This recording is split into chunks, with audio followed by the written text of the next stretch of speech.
მეგობრებო, ჩვენ დანერგილი პრაქტიკა აქვს ესეთი, რომ გადაწყვეტილებებს და რეკომენდაციებს კომიტეტი იცავდა. პრაქტი რა თქმა უნდა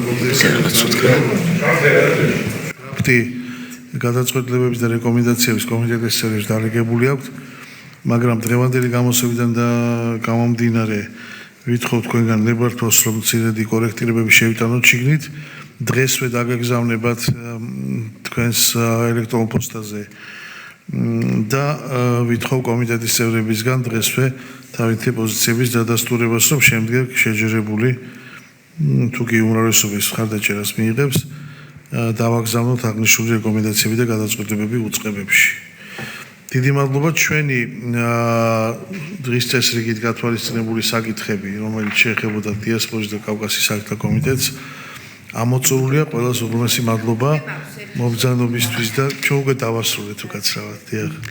აქამდე ქონდა შესაძლებლობა ბევრჯერ ვითხოვე. ამიტომ მადლობა მინდა კიდევ ერთხელ უღრმესი გადაგიხადოთ მობრძანებისთვის, თქვენი აქტიურობისთვის და ძალიან დიდი იმედი მაქვს, რომ საქართველოს პრეზიდენტის ვიზიტის შემდეგ ჩვენ ცოტა სხვა ლანდშაფტს შევქმნით აღნიშნულ პრობლემატიკაზე სასაუბროდ და ამ პრობლემატიკის გადასაჭრელად. და გავაგრძელებთ ალბათ მარიამთან ერთად. ბატონო? აუცილებლად. დიახ. კი ბატონო. მადლობთ, კარგად ბრძანდებოდეთ. უღრმესი მადლობა.